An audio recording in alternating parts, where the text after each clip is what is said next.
Hello everyone, this is Riaz Mahmood. Welcome to our channel 10 Minutes Fact Check. And the name of our program is No Compromise on National Security, Sovereignty and Integrity about Bangladesh and India relationship. Today we have a wonderful guest with us, Professor Dr. Imtiaz Ahmed. He is the professor of Department of International Relations in the University of Dhaka. Hello sir, how are you? I'm fine, thank you very much. Thank you very much. So we are here to talk about the India and Bangladesh relations today, and the political phase we are going through right now. We have some questions to ask you. We would love to know your opinions on them. So since we are talking about the India-Bangladesh relationship now, I have the first question for you. That West Bengal has recently published a news that the Dhaka procession demanding Professor Dr. Yunus's ouster and military rule. What do you think? What is the point of spreading such propaganda? Well, the best way to know this is to remember von Bismarck's comment. Bismarck was Germany's chancellor way back in 19th century, and he pointed out that foreign policy is the extension of domestic politics. If we keep that in mind, I think what is happening in India, including West Bengal, is I believe an extension of their domestic policy. Now, in domestic politics, particularly in West Bengal, one thing is quite clear, that BJP wants to get a greater hold in West Bengal. Given that it is under Mamata Banerjee's Trinamool Congress, and they have increased, BJP has increased its position in West Bengal. Now, one way I think they could make a difference is to keep the antagonism against Bangladesh. And the reason I say this is, I believe Indian critics have also pointed out the same thing. Mamata Banerjee's vote bank substantially comes from the minorities, Muslims. Now, how do you tackle that? Now, if you bring the issue of Bangladesh in a negative way, at least that's the idea. I don't know whether that will work in the election or not. That we have to wait. But I believe it has to do more with their domestic politics than vis-a-vis Bangladesh, because I am sure they understand what is happening in Bangladesh. But the criticism that is coming loud and clear from their media particularly, I believe has to do with their domestic politics. Right. So as we can sense that very commonly practiced term right now is there is a seeming practice of anti-Indian mindset among the Bangladeshi people. What do you think? Why is this happening? Well, that's not difficult to understand. I think the reason why we have anti-Indian sentiments is mainly because, and this is again a perception that people have, is that the previous government, the negative connotation that it had, also connected Delhi with it. Delhi or Indian government kept more a relationship with the party and not with the people of Bangladesh. So that distinction was something that came out in people's perception. Bangladeshis were increasingly thinking that the support that India was giving to the Awami League government had to do more with the party and not with the people. So the people got alienated. There are several examples. Well, one, of course, the example of elections would be one, because the elections were, quite, I believe, internationally, it did not meet the standard. So there are a lot of criticism on the election, but Delhi supported nonetheless. Then you have the Tista problem, and then of course the border killing is the other thing. So all these issues were there. Still, both sides were saying that our relationship is at the golden stage and all. Yeah. So people, I think, got alienated. Delhi made a relationship with Bangladesh. That's true, and there are good reasons for that. I think one of the reason I think why Delhi did that because the previous regime did deliver on their security issue, because they had a serious security issue in the northeast, which the previous government resolved, in a big way. So this relationship that India had with Bangladesh was more to do with a political party and not with the people. That is where I think the anti-Indian sentiment started growing, and I think still is very quite high even now. As we can see, India has been supporting Sheikh Hasina after all this misgovernance and corruption. But when she was present in Bangladesh, India has been too friendly with Bangladesh. But as she fled away, as Sheikh Hasina fled away, the India has been showing some mercy, some good relations with Sheikh Hasina after all this misgovernance and corruption cases against her. Why do you think this is happening? Well, this is also not exceptional to India, because this is the third time that Sheikh Hasina took refuge in India. First time in 75, second time in 80s, people forgot about it, that when Zia Rahman was killed, she also fled to India, to the other side, and took refuge for a few months. And this is the third time. So it's not exceptional. One reason could be that the Indian government knows her very well. She also has personal contacts with most of the policy makers. And for India also, this is not exceptional, because they also have experience with Dalai Lama, for example. So it's not something out of the norm.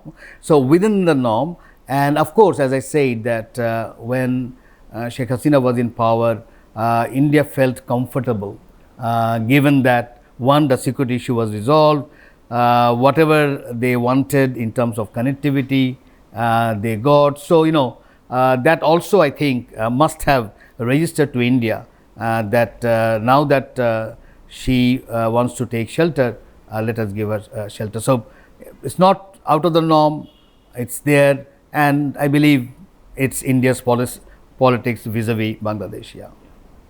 Do you think after Sheikh Hasina's fall, the extent of India's influence and exploitation all came out open in the Bangladesh? Do you think so?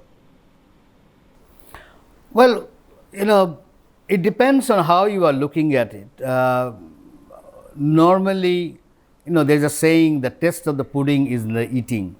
You need to show with credible whatever you have, that this is what the new Bangladesh is all about. If you can't show that, then it becomes open for criticism, and people will take advantage of it.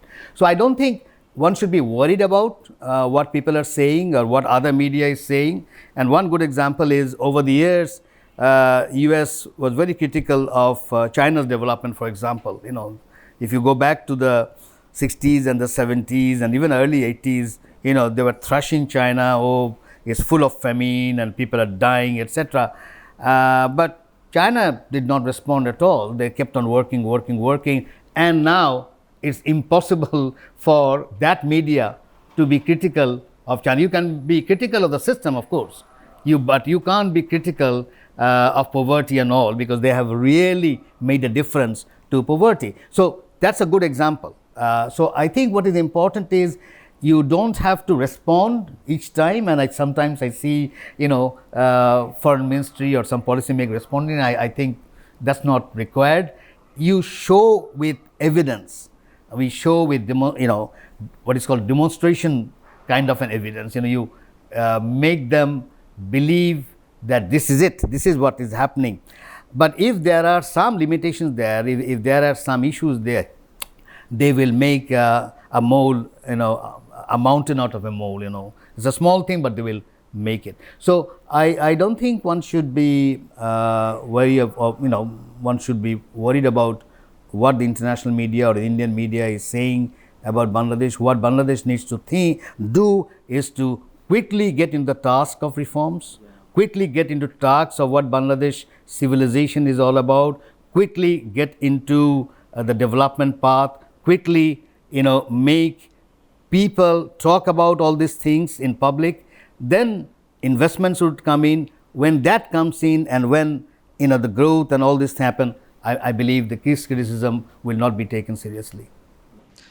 So the Indian media is waging a question regarding the legitimacy of the current interim government of Bangladesh, the government of Dr. Muhammad Yunus. They're aiming to question the legitimacy both domestically and internationally. What do you think? Why this is happening? Well, I don't think, first, it's an interim government, okay? Since it's an interim government, I don't think they should, take all these criticisms seriously, because they have come with a particular objective. They have been given a mandate, and the mandate is very clear. The mandate is to make Bangladesh more democratic. Let's put it that way. Simple. The commissions have been made. So you should concentrate, or the regime should concentrate on all these. Let the critics talk about whatever they want. I think main issue is, if they can deliver on the mandate, I think history will judge them in a much more positively. I don't think the criticism would matter, because there will be critics. There's a saying that when the mango is ripe, there will be some stone, okay, thrown at the mangoes, okay. So I take it, I always tell my students to be critical, and I always tell them to be critical of my writing, because if they are not critical of my writing, then I always say, oh, then you are not reading my writing, you are not giving me importance. So one should not take criticism always negatively. One should say why they are being critical, what is the point, and at the same time work on the mandate that you have. Throughout my life, I found a lot of critics of lot of my writings, etc. But the very point, that I am writing and they are reading, that's a plus point.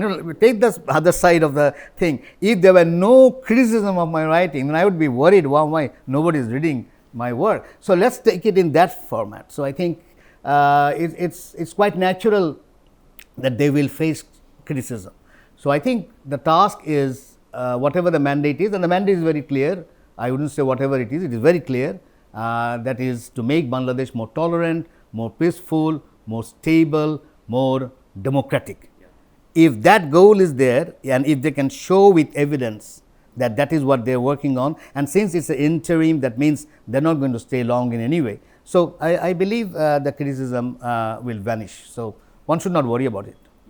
So people tend to be grouped in two parts. One are always appreciating Dr. Muhammad Yunus, the interim government, for making the market stable, making the market very price friendly in this Ramadan, and another group is always criticizing the negative part. So this is normal, right? That's absolutely normal. Not having that would be problematic. And don't forget, the more democratic you are, you must face criticism, because you are saying you are being democratic, and then if there is no criticism, and then if you start bashing the critics, then it doesn't work. So it's quite natural that there will be critics. The point is whether they are making any personal attack or not. That is where you need to distinguish. What is happening in Bangladesh, particularly the social media, some people become so intolerant, they don't attack the policy, but they attack the person, and sometimes they attack the person very brutally. That has to stop, because personal attack doesn't make any sense, because the person is making some policies. So the point here is there will be critics. I don't think one should think of a world without criticism. But the point is whether they are making any personal attack or not. So far, it's not a personal attack. So far, it's not a violent attack. So far, it's not something which is creating more violence or more conflict. I think it should be okay. The best example would be, there's so much criticism on the United States all the time. And I think they always take it that there has to be some critics. Throughout the world, they are being criticized. But when it comes to relationship, everybody wants to have very good relationship with the United States at the same time. So the point here is, I don't think one should be worried about critics. Not to have critics is a serious problem. Then you should be worried that, oh my God, nobody is being critical. There must be something wrong with me. So I think take it as normal. It should be very easy sailing. Since we have been talking about the relationship between India and Bangladesh, so you have seen Bangladesh for a long time. You have been passing a tremendous journey in Bangladesh. So how do you dream the relationship between Bangladesh and India? Well, keep in mind that both the countries are part of an old civilization. Bengal is a very old civilization. One can talk about Bengal from 6th century BC, long before United States was born, long before Canada was born, long before Australia was born, Bengal or Bangladesh was there, okay. But this Bengal suffered also because it cartographically got massacred. Bengal got small, West Bengal, Assam, Bihar, Orissa, we got divided, because when we talk about Bengal, it is always Bengal, Bihar and Orissa. That's the historical definition of Greater Bengal. But that got divided, but still we survived. Poet Shamsur Rahman has a fantastic line. Let me say that in Bangla first. Ekhono দাঁড়িয়ে আছি এ আমার এক ধরনের অহংকার. That I am standing is my pride. So I take that pride. I think there has to be, you can't have a smooth riding throughout. No country had that had a smooth riding all through. Impossible. Look at all the countries, they had ups and downs. So in the context of Bangladesh, India, we are having ups and downs relationship. I think India has to understand that Bangladesh is a sovereign country born out of bloodshed back in 1971, a lot of sacrifice. And so the relationship should be on a basis of, as I would say, a kind of a balance.